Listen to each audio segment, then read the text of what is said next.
I'm Jill Winston. My address is 2975 Lakeshore Drive in the township, but I'm here to read a letter from Cindy McKeon, who is also in the township.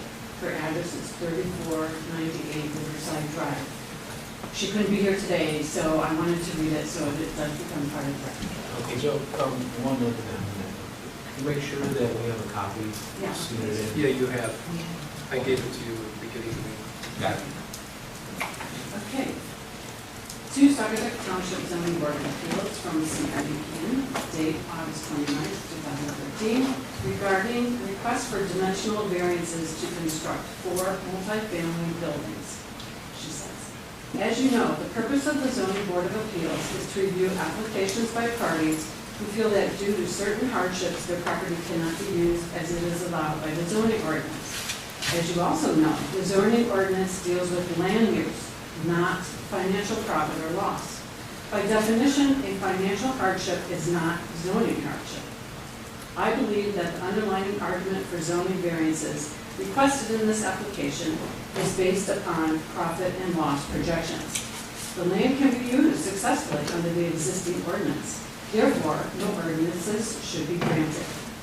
Referring to the applicant's supplemental information, and then she cites the zoning board parameters and then her response.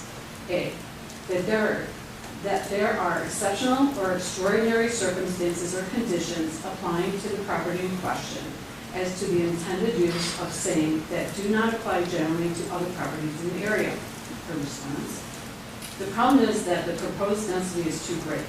In terms of land use, the applicant could easily build 4 multifamily units as the footprint shows and not exceed the maximum height. There would have to be fewer units. The only reason for increasing the height is financial gain.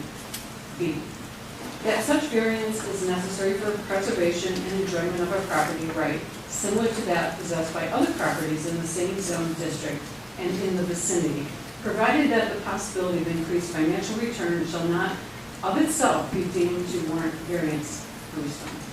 Oxbow, Pine Trail Camp, and the Dune Schooner area have all nestled into the surrounding environment.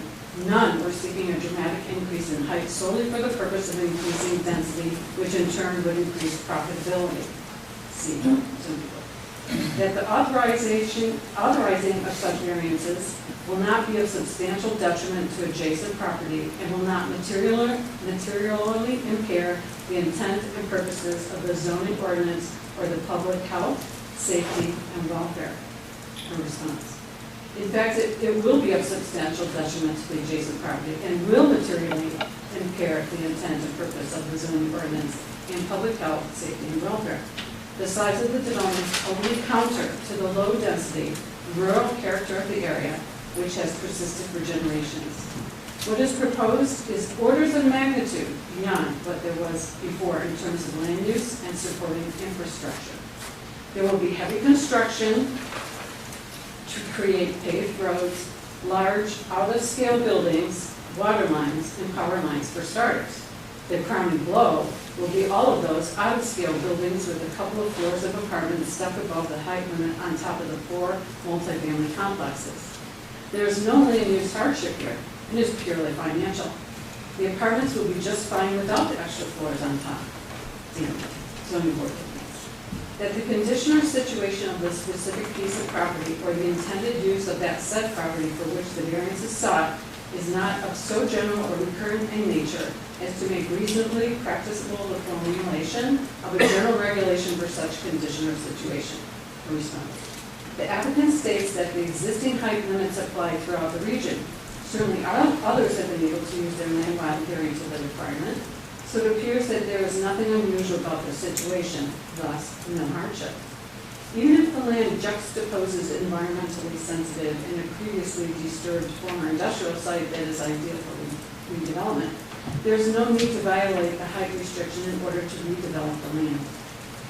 E, zoning board stipulation, that an exceptional or extraordinary circumstance applying to the property was not self-created. The response.